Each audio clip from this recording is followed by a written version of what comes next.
I would like to welcome you all here to our keynote address for the Conclave 2023. And we'll be hearing from Dr. David Litwa, who's a scholar of Mediterranean religions with a focus on early Christianity. He's taught courses at University of Virginia, go Cavs, College of William and Mary, Virginia Tech. But his current appointment is at the Institute for Religion and Critical Inquiry at the Australian Catholic University Melbourne campus. He's a member of the steering committee of the Bible Myth and Myth Theory group at the Society for Biblical Literature.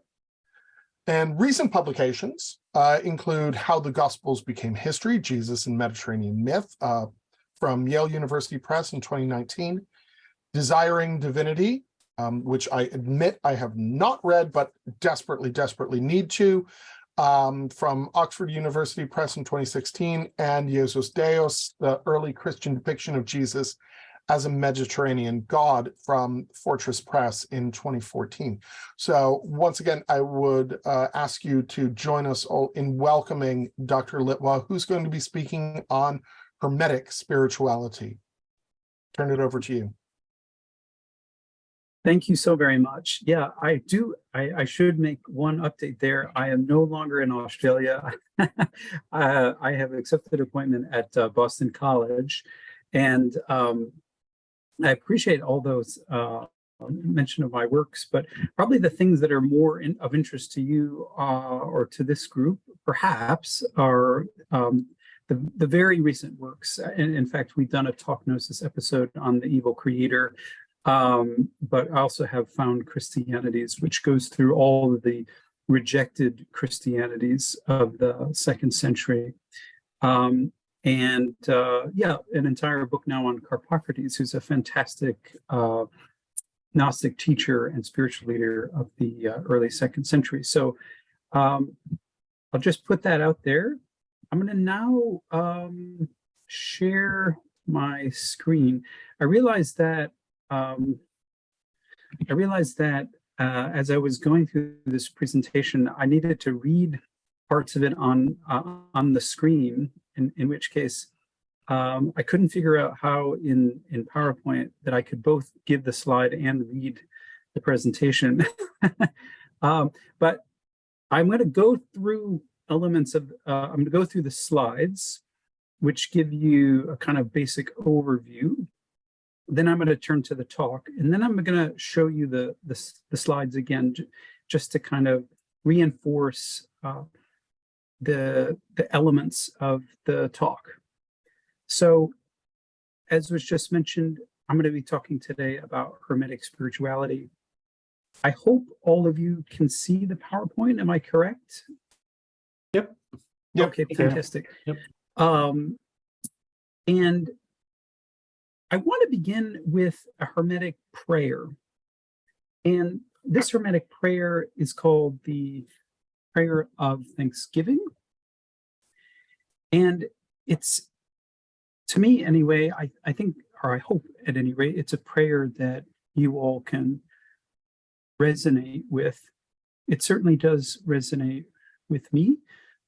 So whether you pray this or just listen to this, this will give you an opportunity to really get to the core of what Hermetic spirituality is all about. I'm quoting from the translation of Marvin Meyer in the Nag Hammadi scriptures.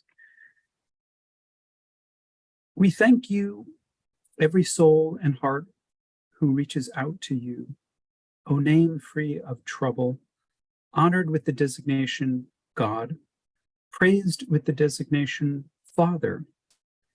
To all and all things come fatherly kindness and affection and love. And if there is sweet and simple instruction, it grants us mind, word, and knowledge. Mind that we may understand you, word that we may interpret you, knowledge that we may know you. We are happy, enlightened by your knowledge. We are happy. You have taught us about yourself. We are happy.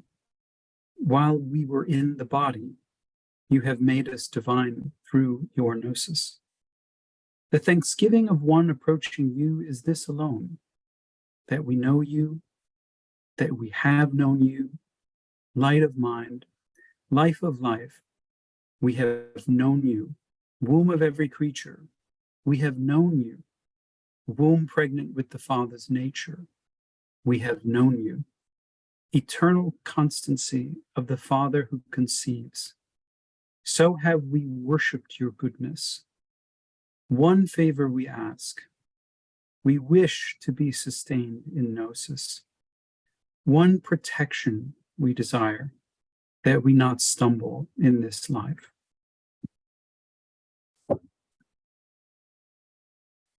So I'm going to go through a very whirlwind kind of introduction to the Hermetica. I won't assume that any of you have any in-depth knowledge. If you do, please ask questions at the end because there'll be plenty of time for that.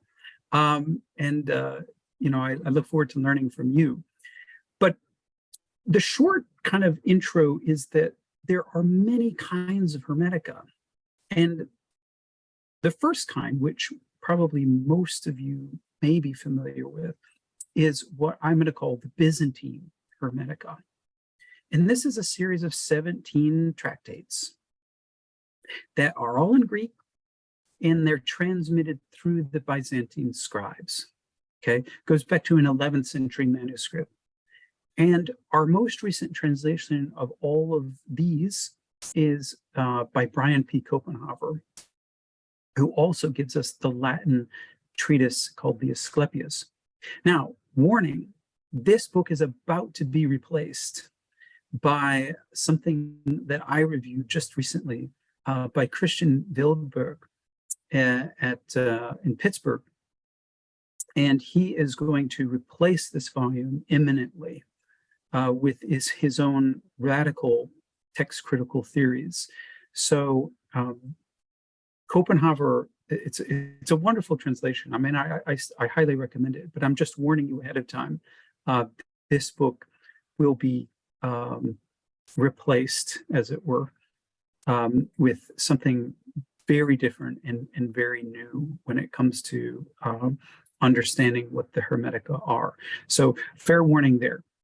Another kind of Hermetica comes from Nag Hammadi, and this Hermetica is written in Coptic, and you can find this in book 6. And I recommend the Nag Hammadi scriptures and Marvin Meyer's translation, but you can get any variety of editions.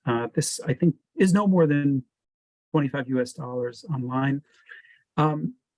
This is a treasure. If you don't have the Nag Hammadi library, I mean, I would be surprised if you didn't, but if you don't have it, please get it. Open to book 6 or Codex 6, and you'll find 3 tractates, including one that I just read from, the Prayer of Thanksgiving, an excerpt from the Perfect Discourse, which is the same as the Asclepius. Okay, so don't get confused there. The Perfect Discourse and the Asclepius are the same treatise, but in Nag Hammadi they just excerpted the middle part of it, and so we have the middle part of it in Coptic. And then a previously unknown treatise called the Eighth Reveals the Ninth, or sometimes called the Discourse on the Eighth and Ninth. And you'll find all of these in Nag Hammadi, and they're fantastic texts. And these are not in danger of being replaced anytime soon. So if you're interested, there's also an Armenian collection of Hermetica. And this Armenian Hermetica is a series of definitions that is short kind of maxim-like statements. And you can find those in this book, The Way of Hermes, and this will include translations of the Corpus Hermeticum, which are in the Copenhaver volume, and the definitions. So not many people know Armenian. I don't know Armenian.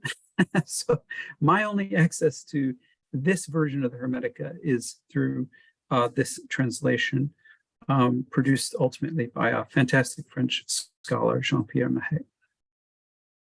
And then there's me, and I kind of clean up Uh, I take care of the rest.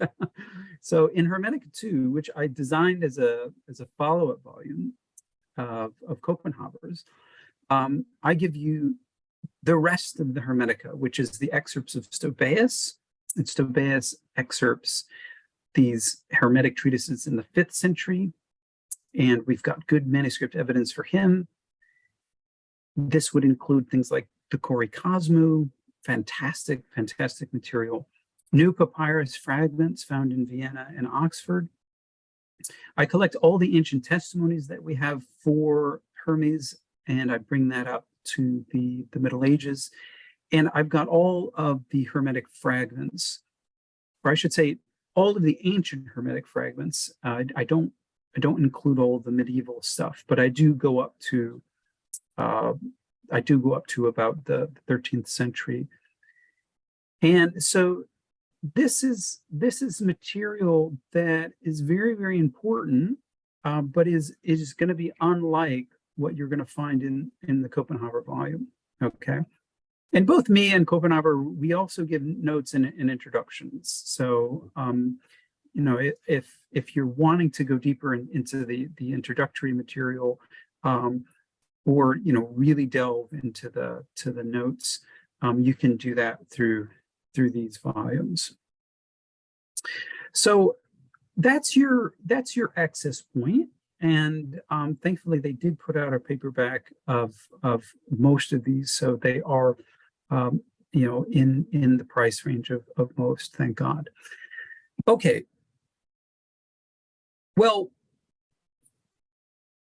with that out of the way, I want to talk about Hermetic spirituality.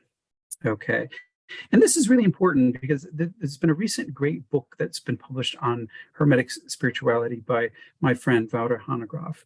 And it's fantastic.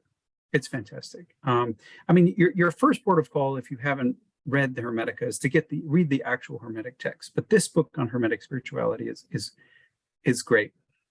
And this is so important because there's been a kind of understanding of Hermetica as sort of dependent on Greek philosophy, and as it has been orientalized and it has been marginalized and it has been shunted into its own little category.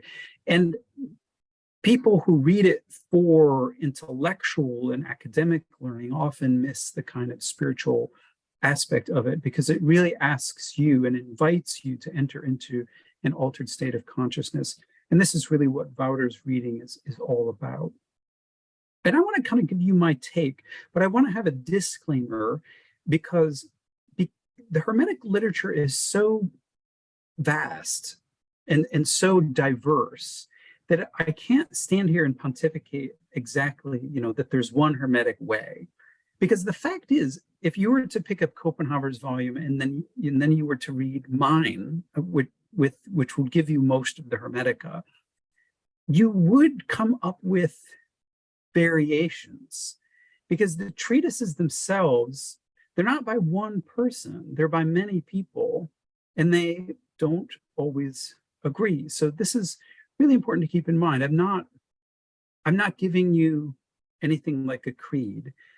What I'm going to do here is gesture at 16 fundamental principles that I, after years of reading the Hermetica, have emphasized and have seen as part of the core. And I've tried to translate these into fairly modern language.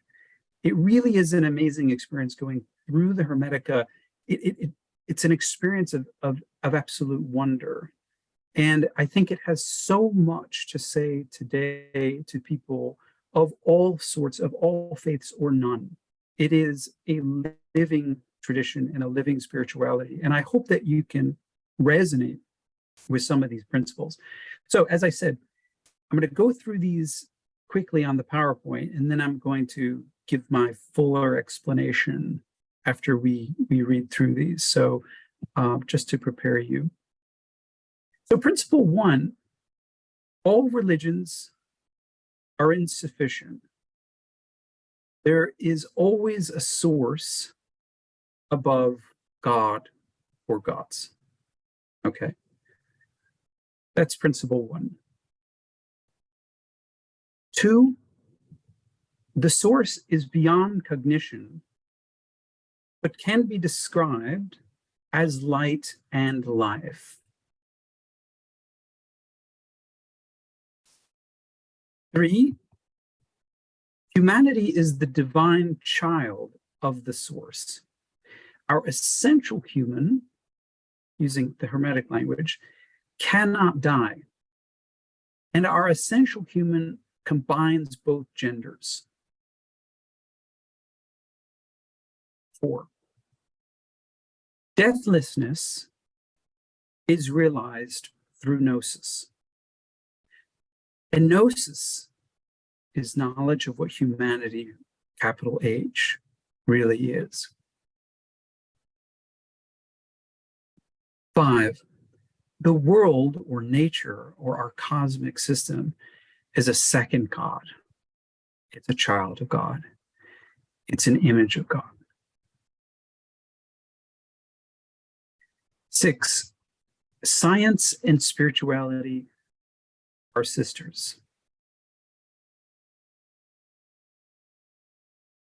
7, humanity enters the mortal body by intercourse with nature. As a consequence, sex and sexuality is good.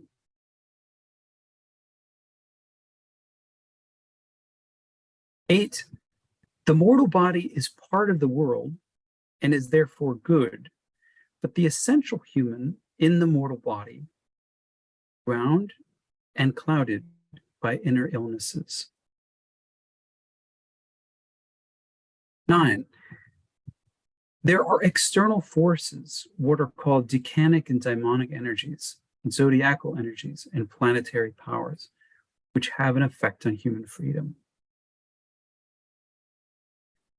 10, all people have nous, which is a higher consciousness, but only few have activated it.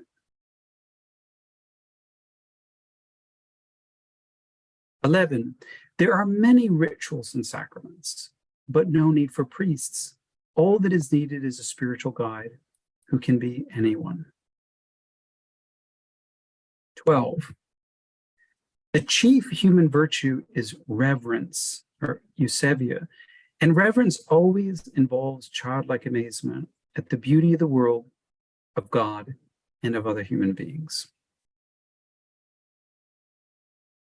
13, rebirth into higher divine consciousness can and should occur in this life.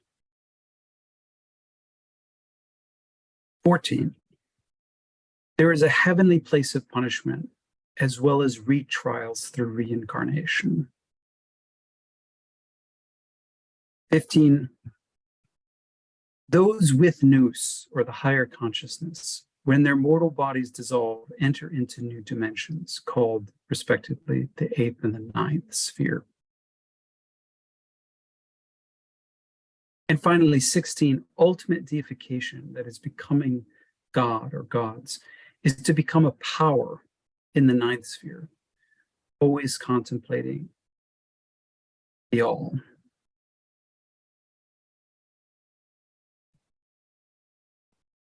Okay, so I'm now going to go to elements of the talk here, and I'm going to go through again point by point, and I'm going to try to explain. I'm going to try to explain each and every point which I've gone through. Okay, so bear with me. I'll be sort of reading some of this and explaining some of this, and I'm very much wanting your questions, your comments, whatever. So write them down, and we'll get to hopefully all of them. As some of you know, it's assumed in Hermetic literature that there are distinct levels of initiation, and for the purposes of this talk, I'm just going to assume that all of you are at the highest levels of initiation. But this is indeed a kind of boiled down understanding. So much more can be said here. But with regard to principle one, that all religions are insufficient, that there is always a source above gods, what I take this to mean is that the spirituality is a matter of deep personal experience. And this experience, it's had by individuals. And as individuals, our ultimate commitment is not to any one person or institution. Our commitment is to truth as it's found in nature and in ourselves. We work hard to establish fellowship with our neighbors, but we do not worship any particular God. Now, we could call this position atheism, since we don't grant full loyalty to any gods as these gods are circumscribed, that's important, by the various religions. But it's closer, Hermetic spirituality is closer to the position, rather, that we believe in all gods and all spirits rather than none. The point is that our belief always involves the understanding that there is a source beyond the level of known and named higher entities.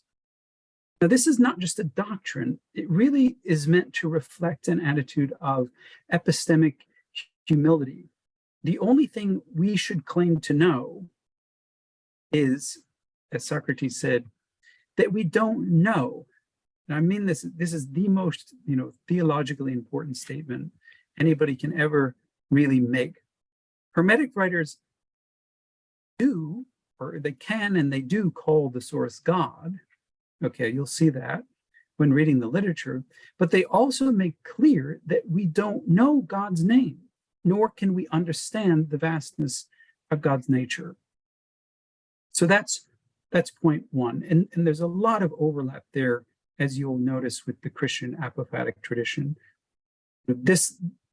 That tradition, in many ways, comes out of the same cultural climate that the Hermetic literature came out of. So no surprise there's overlap. With regard to principle two, the source is beyond human cognition, but can be described as light and life. This is really an attempt to answer that perennial question after you've had that apophatic crisis. If the source is unknown, is it good? Really? Because that's the anxiety of believing in the unknown God. Because if he's unknown, then you don't know him or her or it or whatever. And so that's kind of scary. And the Hermetic answer, I take it, is that technically God is not good, but the source of all good. At the same time, Hermetic writers are perfectly capable of referring to the source as the good, much like Plato. To quote Corpus Hermeticum 2:14, quote, God is good and the good is God, unquote. But the very same treatise says, quote, God is not mind, but the cause of mind's being, not spirit, but the cause of spirit's being, not light, but the cause of light's being, unquote. And this is very common, that there'll be a positive and a negative statement, and we just have to work with the paradox. So even if the source cannot be comprehended, it is still true to say that it never manifests itself as evil or darkness.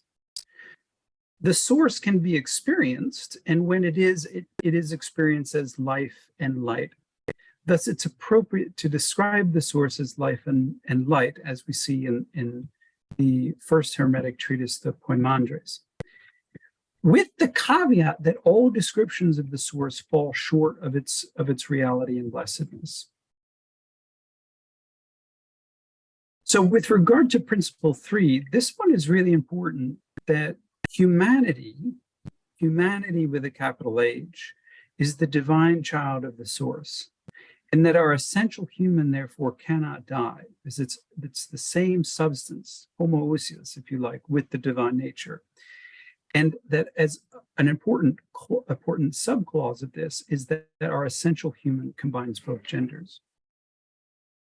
So whoever or whatever we or anybody else says that the source is, the Hermetic tradition recognizes the source as our direct parent. Humanity in this system isn't created, let alone made from nothing. It's born directly from the source. It shares the nature of the source. Humanity as the direct child of the source describes essential humanity, as it's called in the Poimandres, the humanity before and after its sojourn in individual mortal bodies. And there's a whole creation story there, which I highly recommend there, so you can fully grasp what I'm saying. Essentially, we are all fragments of this humanity, living in long-lasting spacesuits that adapt us to this oxygenated environment. The death of our mortal body, flesh, really isn't death, but the release of our essential human. To quote the 8th reveals the 9th, quote, "This is death, the dissolution of the body and the loss of sensation. There's no need to be afraid of this or because of this. People are afraid because of what they don't know and do not believe," unquote. Here using Meyer's translation. So in terms of our mortal bodies, we are differentiated into genders, or I guess we would say sexes, but our essential humanity always combines both genders. We as individuals are always combinations of male and female, and it's largely culture that brings out a certain gender expression. We will always be male and female, for that's what humanity is. Humanity, capital H, the direct child of God. And this is part of why we have this great line in the Asclepius, which I love to quote in Latin. It's magnum miraculum est homo, which is humanity is a great wonder. And this is really interesting because it's never, Hermetic thought is never depressing. You know, Hermetic thought says that humanity is greater than any god or spiritual force known on earth. We are greater not because we're more powerful, but because we have a greater range of experience. We are both destined to die and deathless at the same time and have experienced both types of life. We are thus the great mediators of the cosmos, standing between animals and angels. And that this is a role that we should fulfill with joy. You know, there's nothing in terms of, you know, the old Gnostic typologies of pessimism and body hatred and world hatred and any of that. You don't find any of that here.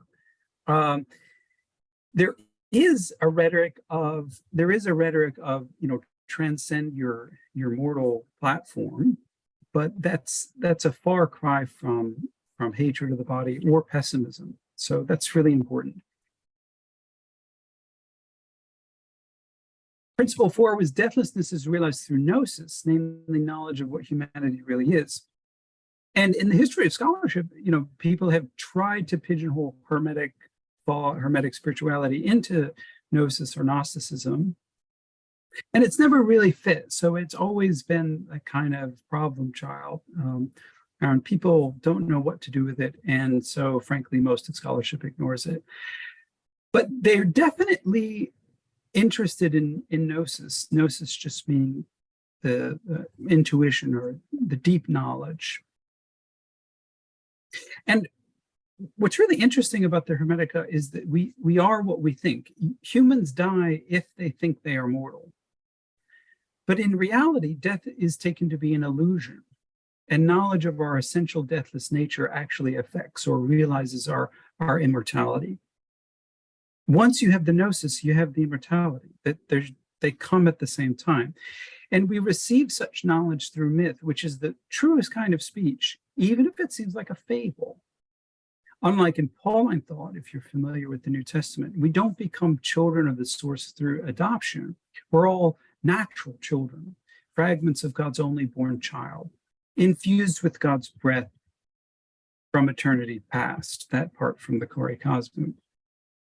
But our deathless nature is not the basis of a privileged or entitled attitude. Our nature is simply, one could describe it, and I apologize for the Christian language here, but our nature is simply a more permanent state of grace, right? There might be other ways of saying that, but that's the kind of, I guess, medieval scholastic way of saying it. We are in a permanent state of grace. The source gives birth to humanity, not because humanity is necessary, but because the source manifests goodness. Birth is the creation of life, the giving of life. Accordingly, birth is a gift. Birth from the source is the ultimate gift. And this gift can never be lost or revoked. We're not going to disappear. And the reality, we cannot die. I mean, it doesn't, in one sense, it shouldn't matter if you realize that or not, but it actually does matter. Now, what results in Hermetic philosophy is a tremendously optimistic view of the self and its capabilities. To quote Corpus Hermeticum 11, quote, assume that nothing is impossible for you and regard yourself as deathless and capable of understanding everything, every skill, every science, the character of everything, every living thing, unquote. Now, this is bold stuff, but it's not toxic positivity. Our wet platforms, so to speak, will dissolve. And let's be honest, no pill or anti-aging therapy is really going to stop that, at least according to current technology. But the features of our flesh, hair, faces, fingernails, and so on, those aren't us. This is really hard, but those aren't us. What is real in us is the higher consciousness called nous. Whatever the nous is, it's not normal matter made of atoms. You might think of it as dark matter or something that's not accessible to modern science. But we know that it's there. And from the Hermetic point of view, it doesn't break apart. It's not made of atoms. So it doesn't break apart. With regard to the world or nature as a second God, this is exact Hermetic language that you'll find in Corpus Hermeticum 8. And in Corpus Hermeticum 9, the world as a whole is called the child of God. Just as much of a child of God as humanity. So what's interesting is that in Hermetic thought, unlike in Christian thought, God has two images, right? In Christian thought, you have humanity alone as the image of God. But Hermetic thought says, no, first the world, second God, then humanity, third God. Two images of God, both equal, which would mean, to my mind, that nature is as sacred as humanity. All life forms on earth have the same right to live and thrive just as much as human beings. To quote again, Corpus Hermeticum 11, quote, what is more perceptible than God? For just this reason, he made all things so that through all of them you perceive God, unquote. The old term for this was cosmotheism, the experience of God through the world. To quote 5.3, quote, if you want to see God, contemplate the sun, the course of the moon, the order of the stars, unquote. Interestingly, it's harder for a Christian to say those things, but as a Hermetic philosopher, you can. There is nothing in all the cosmos that is not God, or that God is not. God is the fullness of things that are and of those that are not. So there's not this urge always to say, no, God is above nature. He transcends nature. He's that strong separation between creator and creature. You just don't see that in the Hermetica. Which would mean that nature untouched and intact is God's cathedral, unbuilt by human hands. Now, this isn't pantheism, but it could be described as panentheism. God is in all things, revealed in all things, and matter is coded by the intelligence of God. All this, mind you, doesn't mean that animals have the same kind of intelligence as human beings, or that in some weird ethical dilemma, we should prefer a fly or a lion over a human life. But it is to say that every living creature on earth deserves to live and should have our greatest respect. I often think, how would human history have been different if Christianity had accepted this doctrine that the world also is an image of God?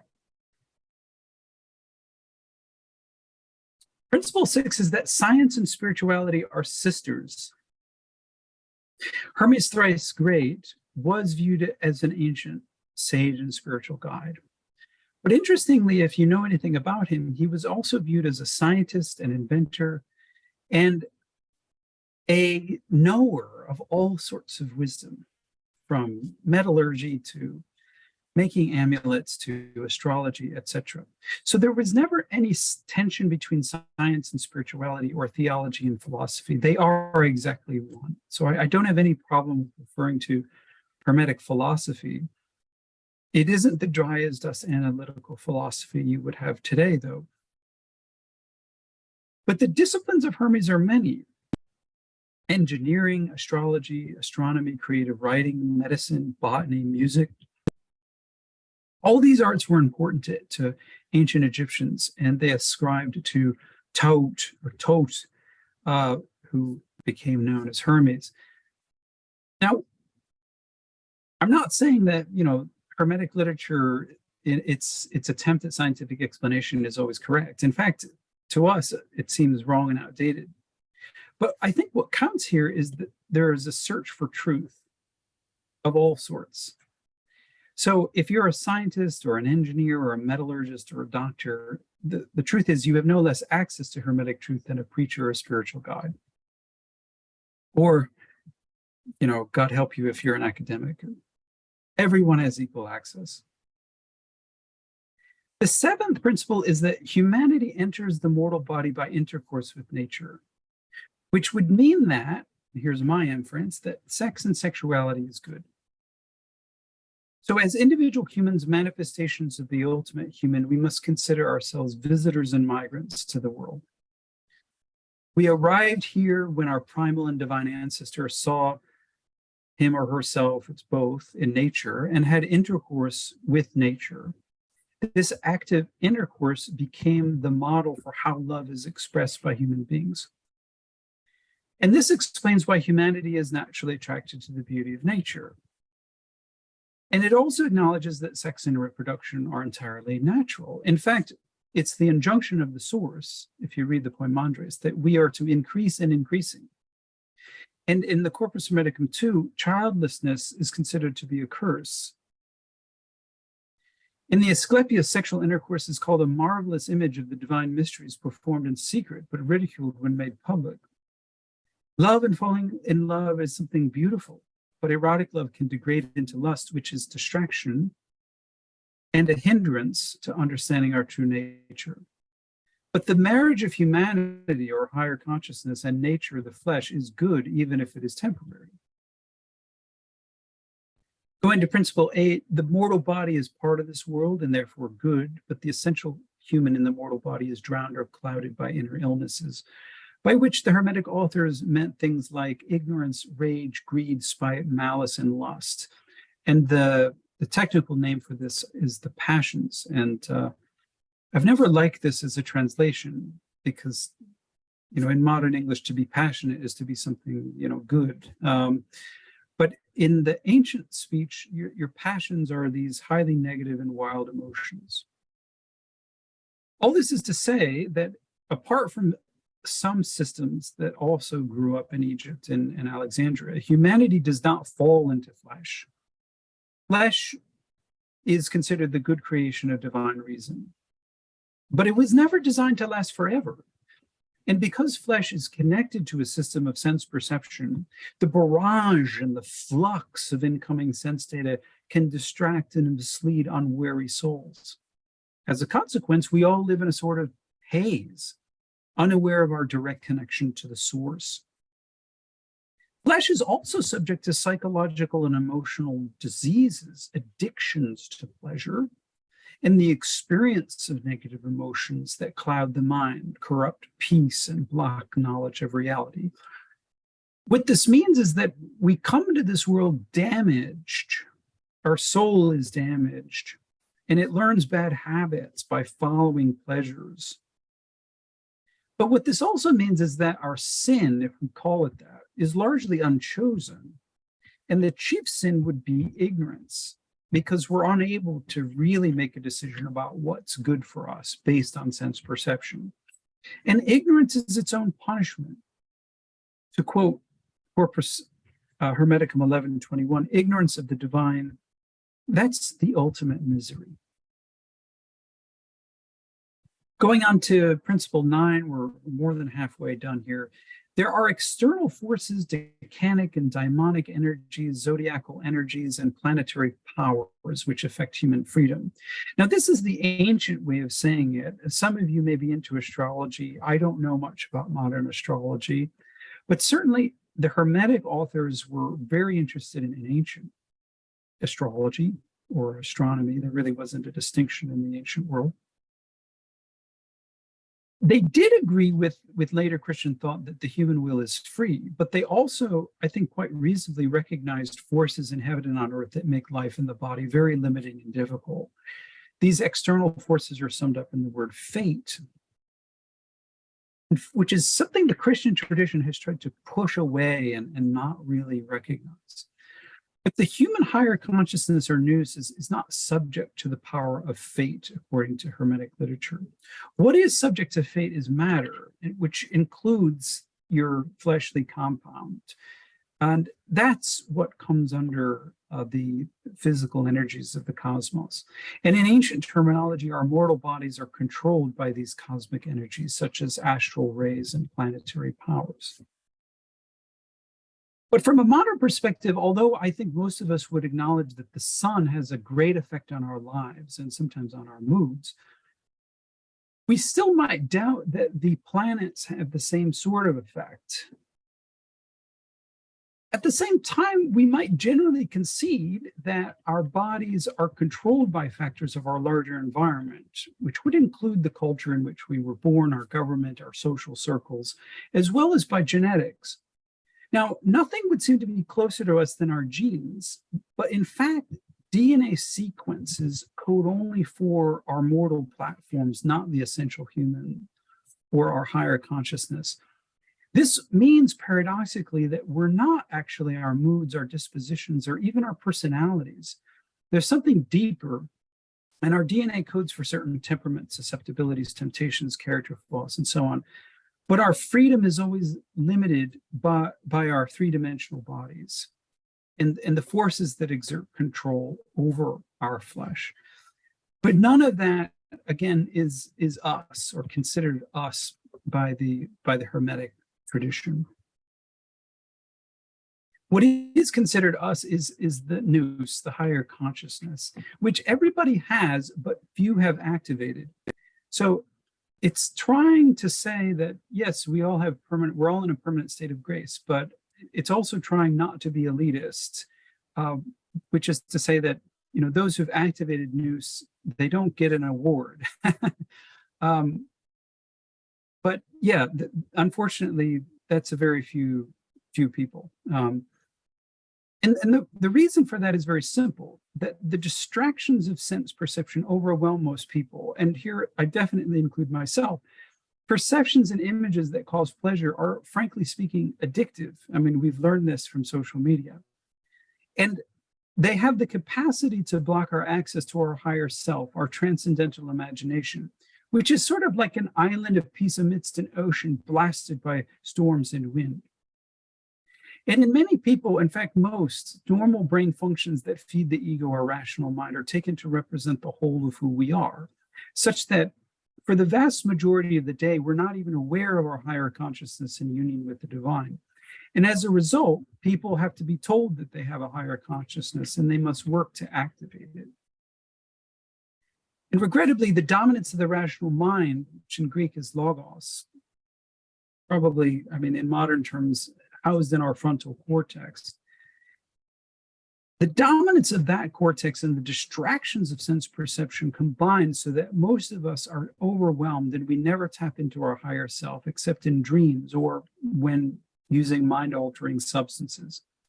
And really, who can blame us?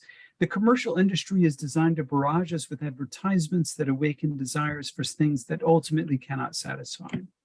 So without access to this higher consciousness, the truth of our nature actually seems like it's ridiculous.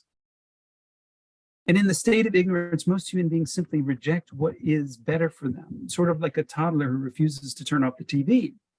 The tragedy of modern life is it's actually harder to access and to activate our higher selves because the distractions and the complexities of life have multiplied exponentially due to digital technologies. So we can be buzzed, as you know, ding, beeped, whatever, any time of the day. And let's face it, sometimes we like that. Let me go to principle 11. This is that there are many rituals and sacraments, but no need for priests. All that's needed is a spiritual guide who can be anyone. All that this means, I don't mean any offense to anybody, but in terms of Hermetic philosophy, all that this means is that we don't need human mediators to access the divine, because the principle is that each one of us has the divine within and equal access to the essential human. It's also to acknowledge that there have been thousands, maybe more, of rites and ceremonies that have been devised by humans, and they have a wonderful effect, many of which have the power to bring our higher consciousness into realization. But none of these practices in themselves are true. They're cultural means to an end, deeper experience of our higher consciousness and the divine. Due to the weight of ignorance, most of us will not be able to discover truth on our own. We're going to need a spiritual guide who can be anyone of any color, creed, or gender, anyone further along the path than we are who can remind us of our true selves. These can include people of the past, like Hermes, Moses, Jesus, Buddha, Confucius, and so on.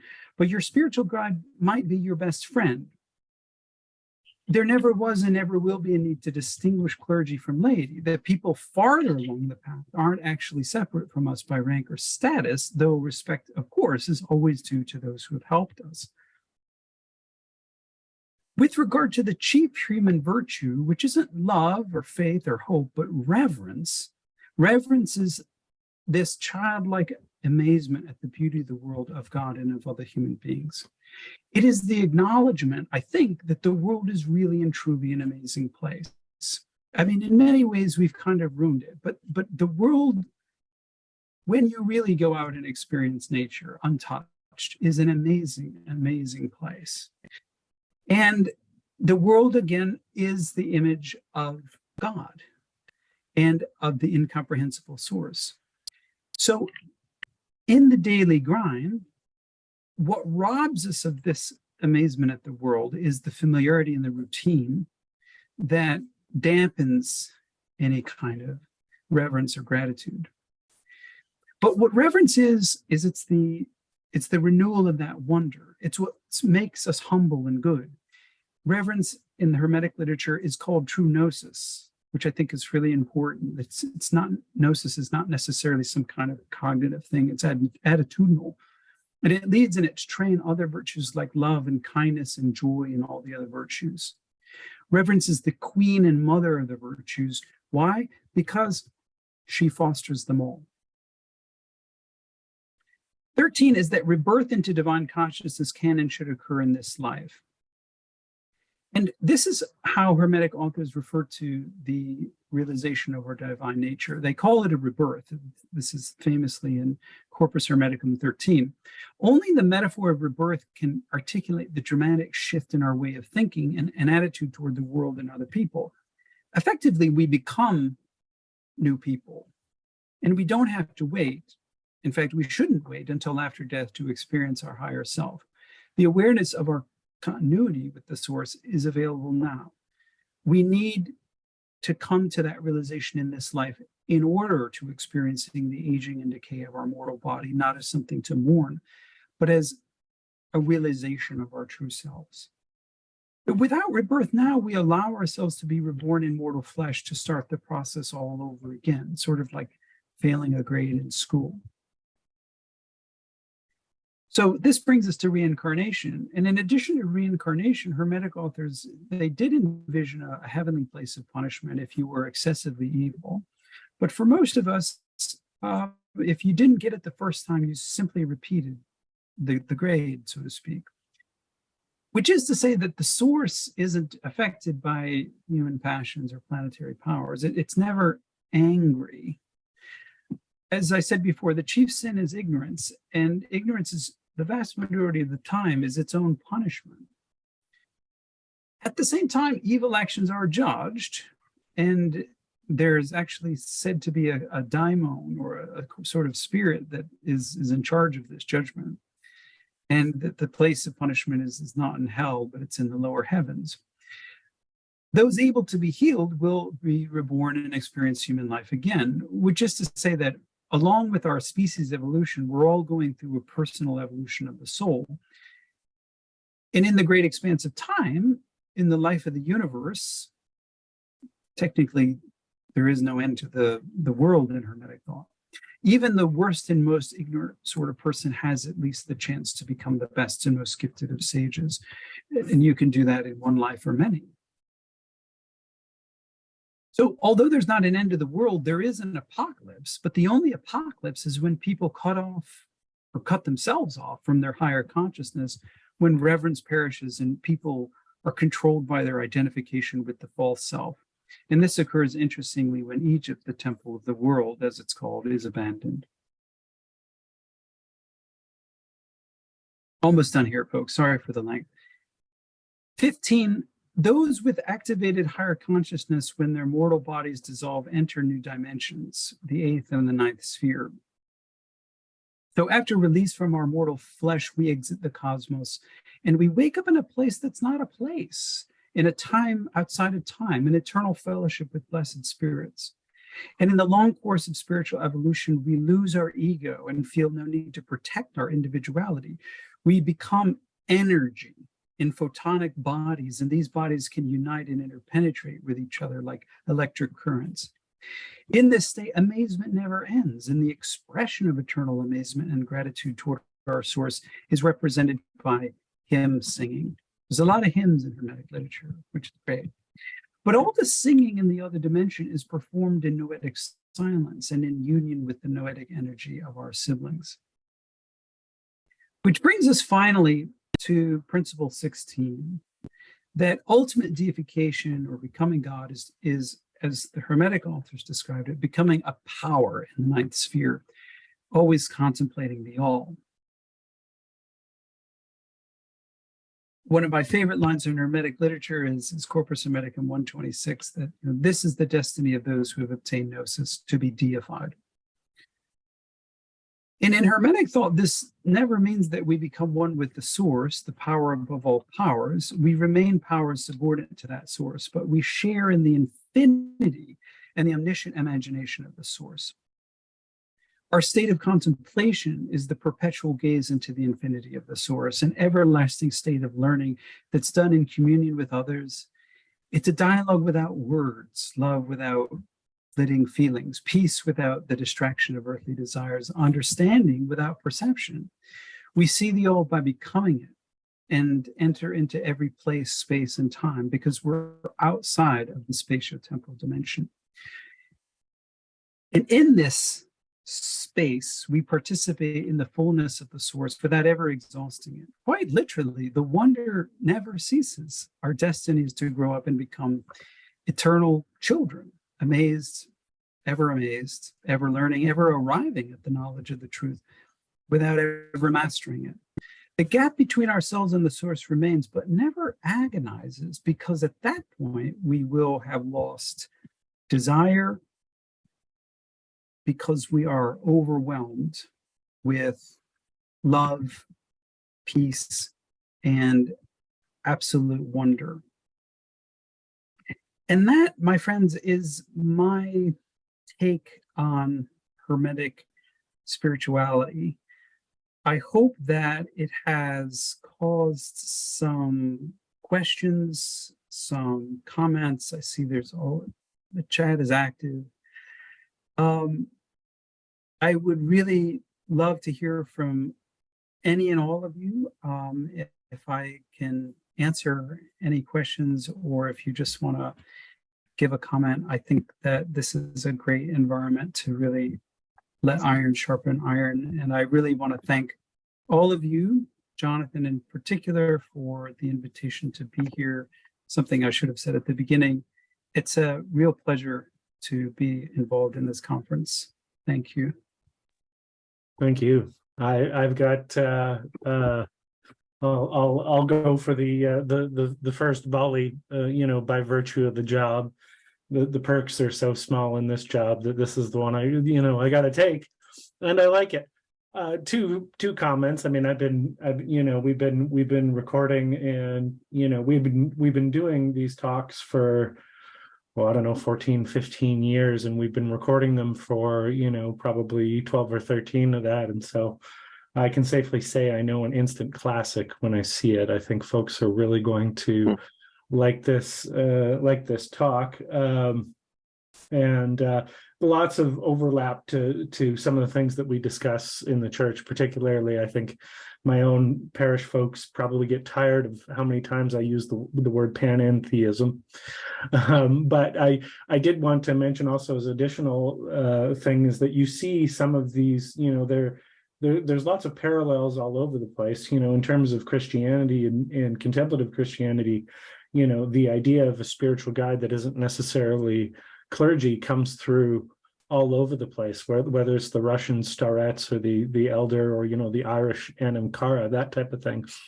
And the question I had, this one's going to be a little bit humorous, but it is serious.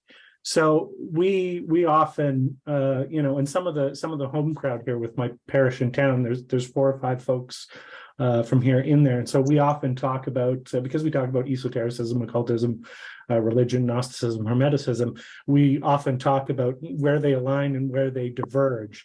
And so we had a chat going on. I don't think this was during one of our actual meetings. That's right, it wasn't a chat, because I pasted an image, and that's what I was going to refer to, where somebody had asked about the fundamental difference between Gnosticism and Hermeticism, because there's so many parallels that can go out. So I'm just going to I'm going to throw up an image. I'm going to see if you agree or not, or rather you can go into more detail. I just thought it was the best kind of one sentence answer. I basically presented this to them, and I said, I'm like, if you want the difference between Gnosticism and Hermeticism in a nutshell, this would be it. It's the it's the meme of the sisters, that essentially it's the kind of whether the starting optimism or pessimism, cosmic or not, or kind of the end kind of purpose. But I think there's a lot of things that kind of overlap. But I thought that was perhaps too short of a form to talk about it, but that's what I put forth as kind of a summary thing. So I guess I would ask in turn, kind of thing, where you saw those differences, humor or non-humor aside. I thought that was a funny way to kind of make my point, but you're the expert, not me, right? So I'm going to turn it over and say, where do you see kind of, because I think there's lots of people here who, I mean, in terms of practice or, regular reading from a lay perspective, are conversant in both Hermeticism and Gnosticism. But I always like to, as you say, iron sharpens iron, and tap the folks who have made this kind of their vocation from a scholarly perspective. Where do you see the similarities and the differences? Well, thank you so much, Sean, and for that picture. That's great. Yeah, well, let me first say, and I have to lay down my cards here. I think scholarship has done spirituality a great disservice when we've addressed Gnosticism, especially in the 20th century. The tradition of Hans Jonas has kind of poisoned the well for a generation, and I don't mean that, to be cantankerous or rude or anything. I mean, I think Hans Jonas, who's a great existentialist in the 20th century and sort of read Gnosticism through existentialism, he's the one who's created this typology, which now sticks to everyone's brain, that Gnosticism means you hate the world, you hate the body, you're kind of sad, you're pessimistic, and you're really rebellious against the the archons, which means all those demons in the spheres above us, but also those nasty Romans. and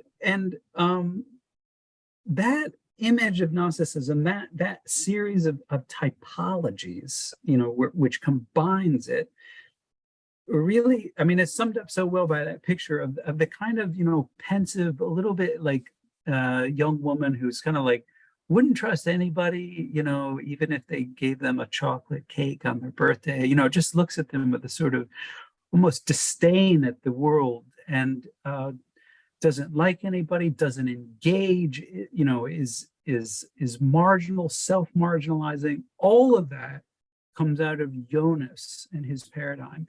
And what's so important for people to realize is that Jonas is pre-Nag Hammadi. So Jonas invented all this stuff before anybody had read Nag Hammadi. And Nag Hammadi has blown apart every aspect of that paradigm.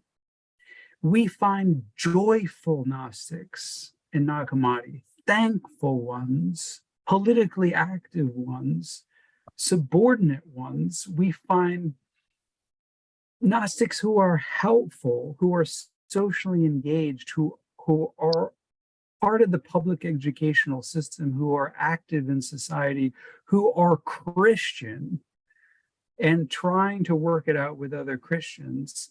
They aren't their own religion somewhere, on the margins of Alexandria, hating everybody, including themselves and the world. All of that you just have to reject as bogus. And I'm putting this in a very bold way. Of course, I mean, in scholarship, you would put it in a bit more of a measured way. But because this Hans Jonas paradigm of Gnosticism has so dominated the popular imagination, everyone has to know that that's just not what we find in these texts. And we have a duty to say, let's go read Nag Hammadi for ourselves. Now, granted, there are passages in Nag Hammadi and other literature where you could find that sort of stuff, and any cherry picker can prove what they already want to believe about Gnosticism. Sure, absolutely. But the importance of all this is that we start fresh. And it's the same thing with Hermeticism. Scholars have ruined this, because we haven't seen the spiritual dimensions. So I would say ultimately, although I think that, there could be some truth to, there's definitely truth to the idea that Hermeticists were optimistic. Definitely truth to that. But I would be very hesitant to draw the contrast and say, okay, Hermetic people, they're the optimists, and Gnostics, they're the pessimists, because that's falling into the trap of Jonas. In fact, I find both of them to be at basic level very optimistic. And why do I think that? Because they don't hate the body. They want to transcend it. And they all think that they are going, upward, whether in this life or in another life. They're experiencing altered states of consciousness, and they are anticipating absolute joy and life and light in the supernal world. And that, if that doesn't make you happy, I don't know what will. So even if they're, on the level of society, saying nasty things about the archons and the Romans, they're not really biting their fingernails at night. And they don't wake up in a cold sweat saying, I hate the world and I hate myself. No, because they know the true self, and they love that, and they have access to that. And that's how it's always been. So there's a lot of commonality between so-called Gnostics and Hermetic thought thinkers. Excellent. Sorry, that was long. No, that was good. Jonathan, go for it. Yes, a relatively short question because I've asked you lots of questions over the years, Dr. Litwa, and now that we're in the same time zone, I'll probably be in touch with you to ask you more questions.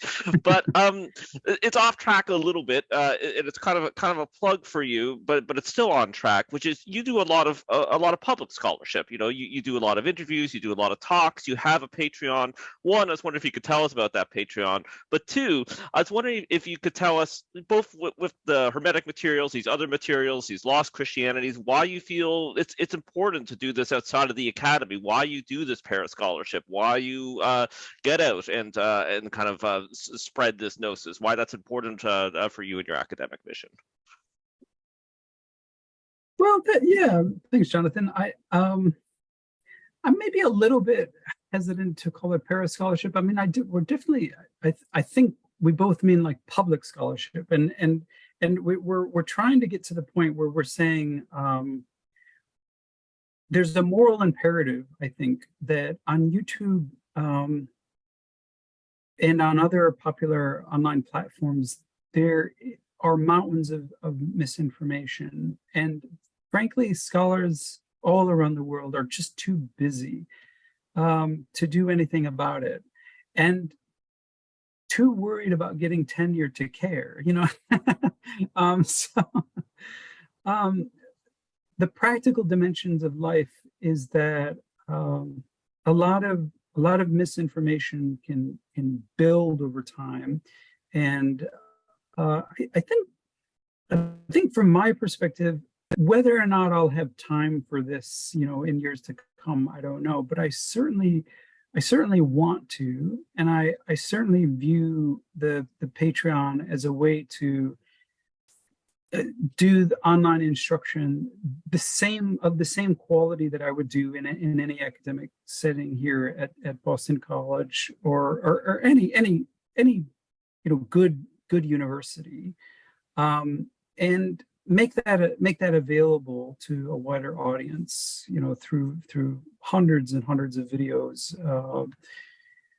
and you know, all my academic articles. I've got now dozens and dozens of reviews of recent books and things of that nature, just telling people what's out there in the scholarly world, because let's face it, you're not going to find any of this in a Christian bookstore, and unless you know the names of some of these titles, or unless you're like checking Cambridge University Press for things you want to read, which nobody does, you aren't going to know that scholars are talking about the things that you're interested in. We're going to be bombarded by essentially things of, which is fine, but things at a popular level, many of which these days, let's face it, are self-published. And we have a danger where, you know, if I was an engineer, I'd be really worried about people who weren't engineers on YouTube telling people how to build bridges. And because, you know, I mean, I don't know how to build a bridge, and I don't want people to die either. So I'm not going to tell you how you build, you know, a bridge that a car can go over. But it seems like anybody and everybody really can say virtually anything about religion online. And I think what's really important is, you know, to say that, listen, folks, I want to be honest with you that there is a difference between, you know, going through a rigorous PhD education and learning the ancient languages and trying to read widely and putting yourself into the peer review system. That creates, you know, good science and scholarship, no doubt about it. Let's get rid of the elitism and let's make some of this good material available. That's not really a great answer, but it's more of a cri de coeur. I mean, it's a cry of the heart, I guess, in the end. Dr. Bean. So I unfortunately I had to skip out right at the end, so I apologize for ducking in and out. But this was absolutely wonderful. I do have sort of an odd question in that suppose I can turn my camera on. And this idea of reverence really struck me because it immediately resonates for me with something else, and I want to see if you find this sort of consistent with the Hermetic conception of reverence. Kant uses the word Achtung, and we often translate this as reverence. And he says that this is a comportment that combines the subjective and objective, because it is the relationship to something that is simultaneously universal, simultaneously present for all people, but also always inwardly mine.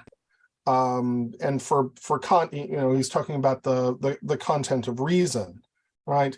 It's universally true, but I only come to it through my own process.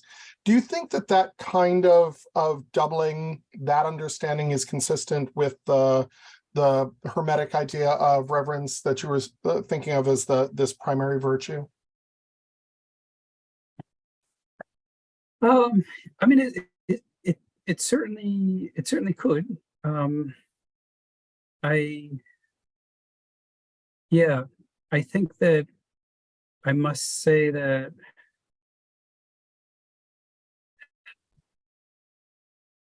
I'm probably not as much of an expert on Kant as I should be. My sense of it is that Hermetic spirituality is trying to alter your consciousness in a way that you would, if I'm understanding your question correctly, and please correct me if I'm not, in a way that you would not really compute the distinction between subject and object. And it's trying to get you to a state that is, but it specifically is, it's kind of anti-logos, in the sense that it's trying to say that we're not our logos, we're our nous, and the nous is higher, it's transcendental. And it's been so long since I've done anything in Kant, I don't know if he says anything corresponding to that, but we don't actually get to the point of spiritual realization through logos. We sort of have to back off with the logos, and put that to sleep, and do so consciously, not through anything drug induced, but to do it as a spiritual discipline. Actually, just say I'm gonna incapacitate logos for the next half hour, and I'm gonna surf the transcendental imagination. And in that world, outside of space and time and above the planets, they're trying to alter the state of knowledge, and they're trying to alter their state of consciousness. And again,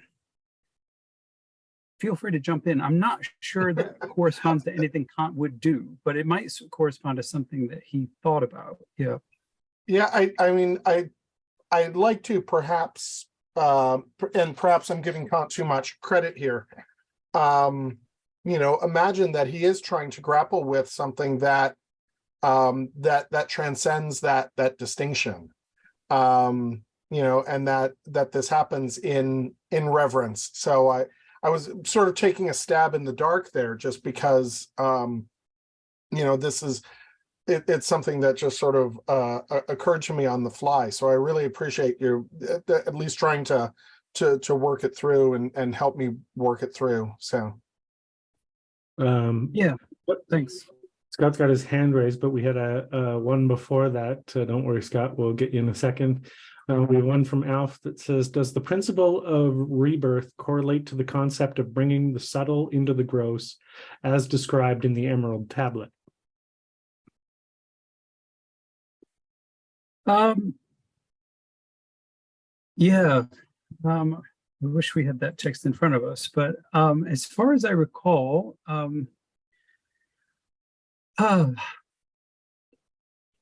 you have this alchemical metaphor running through Hermetic literature, but interestingly enough, it's really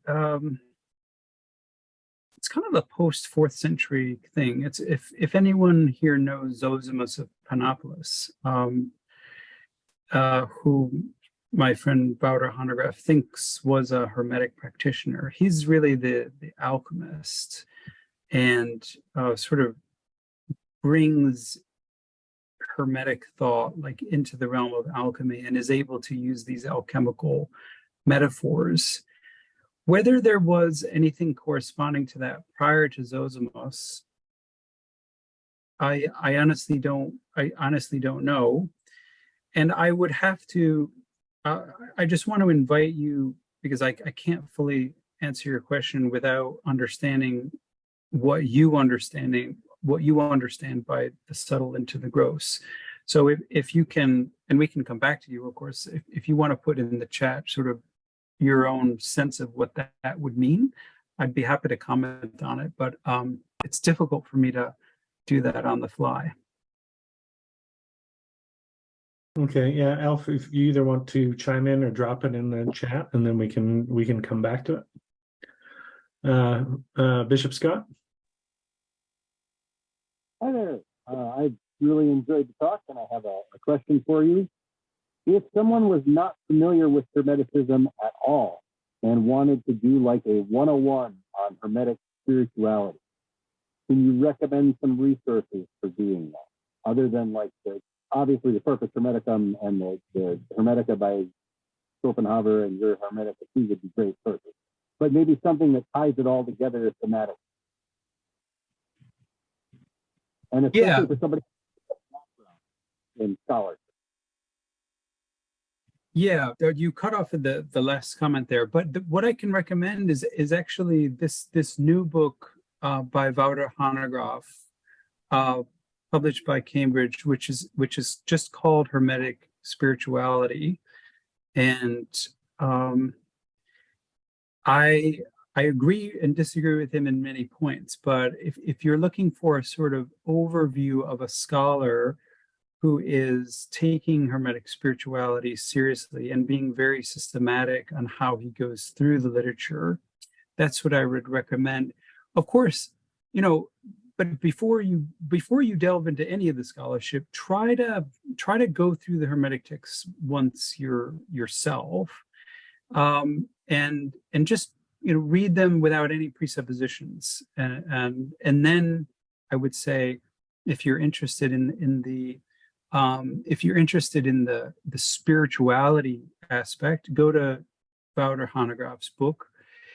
If you're interested in more of the historical aspect of the Hermetica and want a really systematic treatment, there's a recent book called The Tradition of Hermes by Christian H. Bull. And yeah, thank you for putting that in the chat there. And that's a heavy duty, all guns blasting, scholarly book on the Hermetica that is unsurpassed. There's really only 2 to 3 books in scholarship that I would really recommend on the Hermetica. And the third one would be Garth Fowden's, it's Fowden, called The Egyptian Hermes. And if you read the Hermetica and then you read those 3 books by Wouter, by Garth Fowden, and by Christian Bull, you're kind of up to date on pretty much everything that scholars have done. I mean, this isn't an amazingly, not everyone is doing this. There's like 80 journals in New Testament and none on the Hermetica. So, but of course, I'd be happy to dialogue with anyone further on this subject, and you can email me directly. I'm get about 70 emails a day, so just be patient. You can also track me down on Patreon. I'm glad to answer any questions at any time, assuming I can have the time. So if I can be of any more help, but those are the 3 scholarly books I would recommend.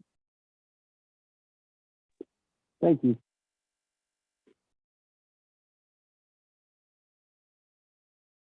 Just gonna check the chat to see if we had a follow-up. I don't know if he had stepped away or not. Okay, well, we'll give it another. Go for it. Wow, we gotta. Oh, wait, just 2 seconds. Sorry, the Alf responded. That idea of rebirth in this life rings very true to me. I've always seen it as our worldly life being fully transformed by the otherworldly. My limited understanding of Hermetic thought was above, below, subtle into gross, as in that transformation or rebirth of self. Okay, yeah.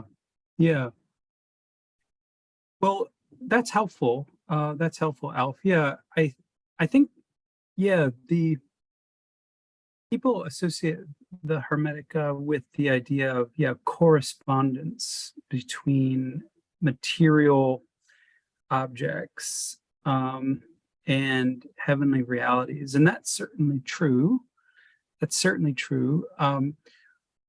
What the Emerald Tablet is it's kind of, it's the summation of a particular stream of Hermetic thought that emphasizes the alchemy part, and that sometimes scholars, they can't square the circle here, so they divide the Hermetica into technical Hermetica and philosophical Hermetica. And in the technical Hermetica, you find this idea much more above, below, subtle into gross, that we are in the process of materially transforming ourselves, and we can do this through actual techniques and rites, and yeah, we can do alchemy on ourselves, essentially. Whereas for lack of a better term, the philosophical Hermetica is more of a religio mentis. It's a religion of the mind, in which Hermes even says that we don't need incense. We don't need that, because the only true incense is thankfulness to God. But I think, for me, the great thing about rebirth is, Christians never dominated that metaphor.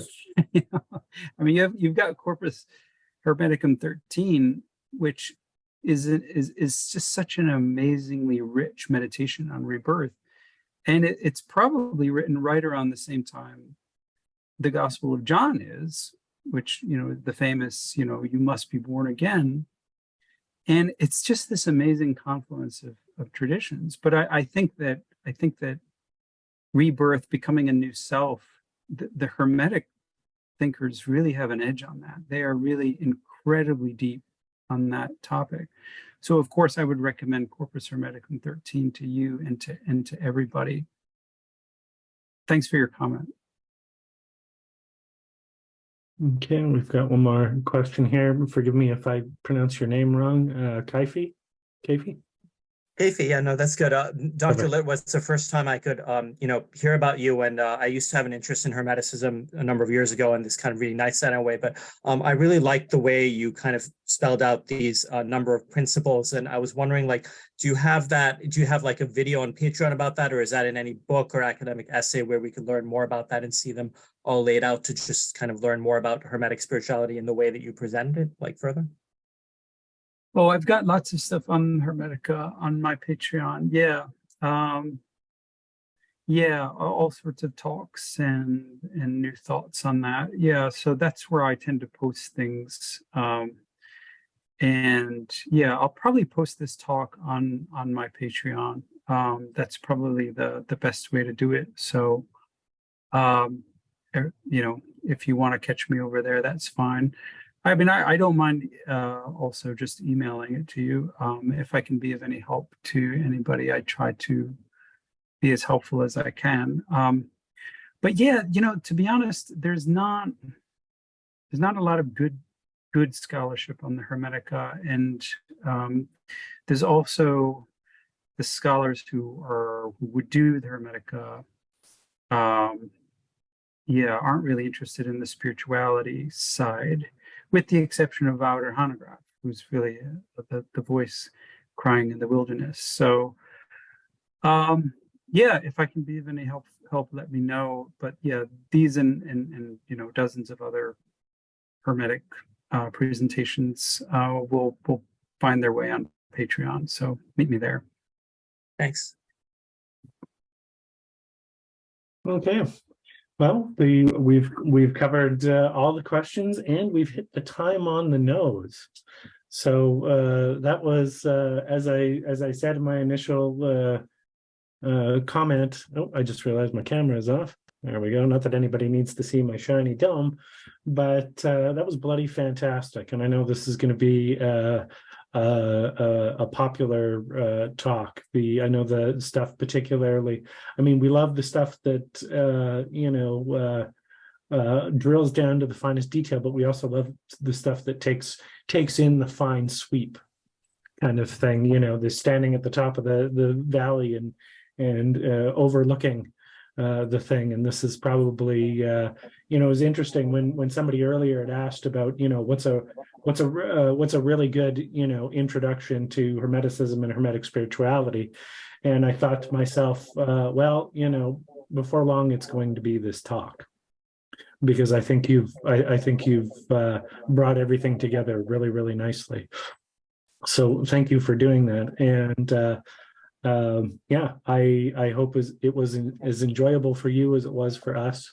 And I also look forward to seeing you again on Talk Gnosis, though knowing the Reverend Jonathan, he's probably going to try and book you for a Talk Gnosis on this exact topic before I can put the video out.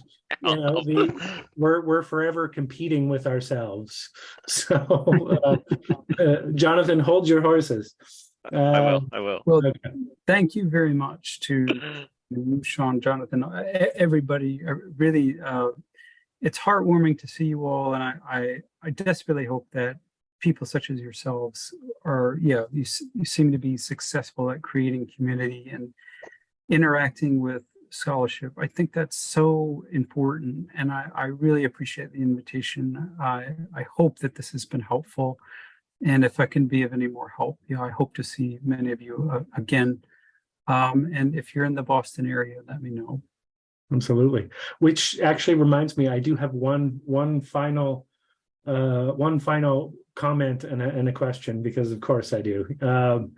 Years ago, we had Dr. Zlatko Pleja come out to speak on the Apocryphon of John, and he was very, very fascinated by us as a community kind of putting the stuff he does into kind of practice, before the altar. I think he was as enthusiastic as we were. There were some great conversations off camera, and I can't remember if I had asked him this, but I know I've asked a few of our academics, particularly those you can tell have spent more time than just their job, so to speak, if such a thing can be said to be, possible when it's your vocation.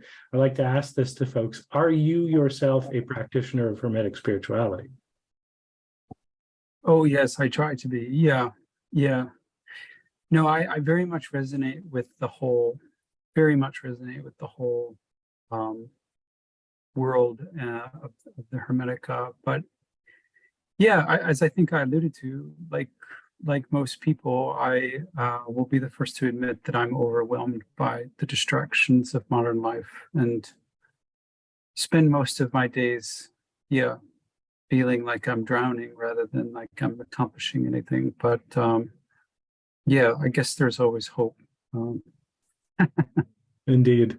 Yeah, I'm always curious when it comes to scholars in practice. I mean, a famous example of somebody who's got a foot in the academic world and kind of the spiritual world in their own environment would be Ronald Hutton, right? Who's a pagan, and a historian, and he's very open about both, and he combines them. So it's interesting to see kind of where you draw the line and where you put the teaching work here and your own kind of mindset there. And I noticed throughout there were a couple, forgive the phrase, there were a couple kind of tells through the presentation, the wheeze and the hours, that made me thought, it might be worth asking you kind of thing, is this something you integrate into your own kind of life and worldview? So thank you for being so frank.